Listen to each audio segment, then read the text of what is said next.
नमस्कार, एक बार फिर से आप सभी का स्वागत है। इस वीडियो के माध्यम से मैं 5 ऐसे सुप्रीम कोर्ट के जजमेंट आप लोगों के साथ शेयर करूंगी जो 498 ए को लेकर हैं और ये पांचों जजमेंट 2024 के ही हैं। इसी साल के आए हुए जजमेंट हैं जिसमें सुप्रीम कोर्ट ने बहुत ही ऐतिहासिक टिप्पणी करते हुए 498 ए के फैसले सुनाए हैं जो सभी पतियों के लिए बहुत यूजफुल हैं। अगर ये 5 जजमेंट आप अच्छे से पढ़ लेते हैं, समझ लेते हैं, तो झूठे 498 से आपका डर खत्म हो जाएगा या 498 ए के मामले को जीतने में आपको बहुत आसानी होगी, क्योंकि झूठे केसों की संख्या बहुत बढ़ती जा रही है।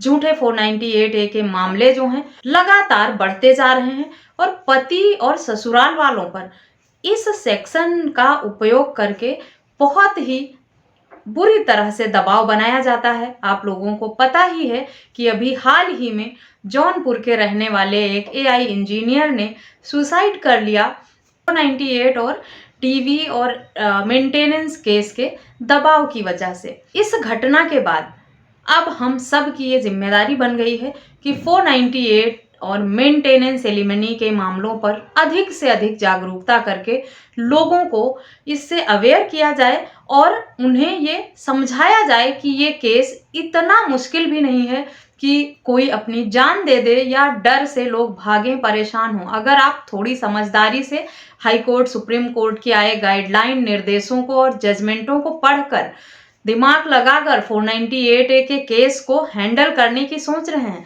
तो आपके लिए बहुत आसान होगा इन सभी तरह के झूठे केसों से बाहर आना। तो चलिए जानते हैं वो 5 जजमेंट जो सुप्रीम कोर्ट ने 2024 में ऐतिहासिक फैसलों के रूप में दिया है 498 ए के ऊपर। सबसे पहला जजमेंट है 3 मई 2024 का Achin Gupta versus state of Haryana का। ये सुप्रीम कोर्ट का जजमेंट है। इसमें जस्टिस मंजू मिश्रा की खंडपीठ द्वारा फैसला सुनाया गया है, जिसमें ये कहा गया है कि 498 ए के जो मामले हैं बीएनएस और जिन्हें बदल कर नए कानून में बीएनएस के सेक्शन 85, 86 में रखा गया है, इनमें बदलाव की जरूरत है। इनको अब संशोधित करने की आवश्यकता है क्योंकि इस कानून का मिसयूज बहुत ज्यादा हो रहा है और छोटे मोटे आरोप जो लगाए जाते हैं पत्नी की तरफ से, वो प्रताड़ना की श्रेणी में, दहेज उत्पीड़न की श्रेणी में नहीं रखे जाएंगे और सामान्य आरोपों में दर्ज होने वाले मामले को गंभीरता से देखकर ही आगे की कार्रवाई की जाए। झूठे मामले ज्यादा दर्ज होने लगे हैं, इसीलिए कोर्ट को अपना दृष्टिकोण बदलना होगा। अब पहले के नजरिए से 498 ए को देखते हुए फैसला नहीं देना है। सभी तथ्य तर्कों को देखकर, समझकर ही 498 ए में आगे की कार्रवाई की जाए। तो ये जजमेंट आपके लिए बहुत यूजफुल होगा। 498 ए में अगर आप आरोपी हैं तो इस जजमेंट को आप अच्छे से पढ़ लें और समझ लें। दूसरा जजमेंट है 21 अक्टूबर 2024 का Yashodeep Bishan Rao Badodi versus state of Maharashtra. इस मामले में देवर को सजा हुई थी लोअर कोर्ट से, हाई कोर्ट से भी उसे सजा ही मिली थी, लेकिन सुप्रीम कोर्ट ने कहा कि जो भी आरोप 498 ए में लगाए गए हैं वो स्पष्ट नहीं है, इसीलिए सुप्रीम कोर्ट से इस मामले में सजा रद्द कर दी गई थी। तो ये जजमेंट भी बहुत यूजफुल है आप लोगों के लिए 498 ए में राहत पाने के लिए।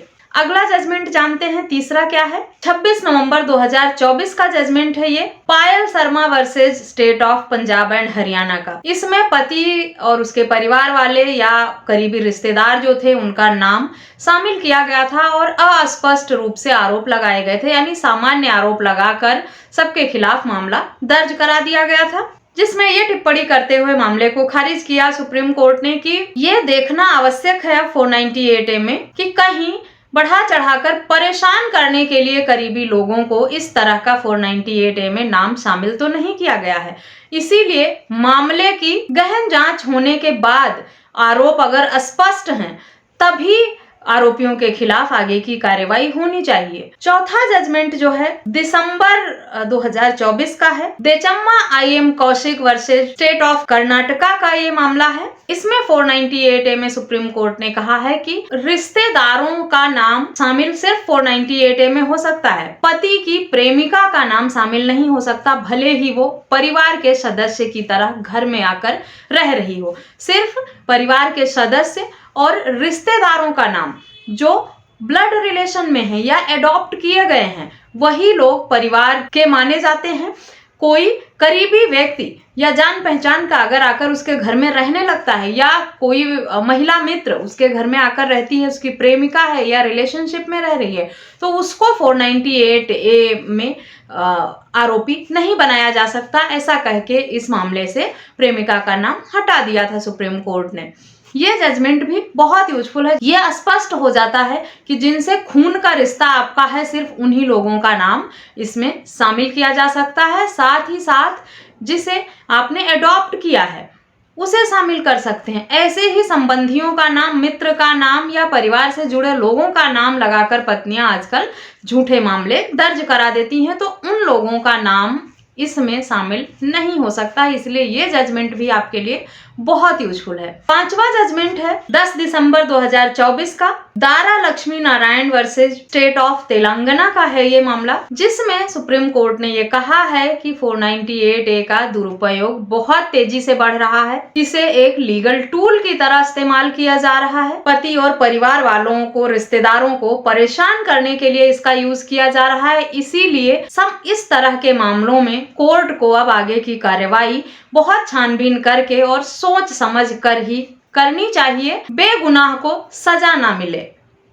तो ये 5 जजमेंट हैं, ये 2024 के ही जजमेंट हैं, जिसमें अलग अलग तरीके से टिप्पणी करते हुए 498A के मामले में सुप्रीम कोर्ट ने पति, परिवार, उनके मित्र, रिश्तेदारों को राहत दी है। साथ ही कुछ निर्देश भी दिए हैं कि किस तरह के परिवार मित्र का नाम इसमें शामिल होगा, किस तरह से कोर्ट को आगे की कार्रवाई करनी चाहिए या किस तरह के आरोप जो हैं वो 498A की श्रेणी में नहीं आते हैं। ये पांचों जजमेंट अलग अलग तरह से एक ऐतिहासिक फैसले हैं 498A के ऊपर। अगर आप 498A के आरोपी हैं, विक्टिम हैं, अगर आप पर 498A का मामला दर्ज हुआ है या होने की संभावना है, या मैं तो कहती हूँ अगर आप मैरिड हैं या आपके परिवार में किसी की शादी होने वाली है, मित्र की शादी होने वाली है, तो भी आपको ये सभी कानून अब आप जान के रखने होंगे।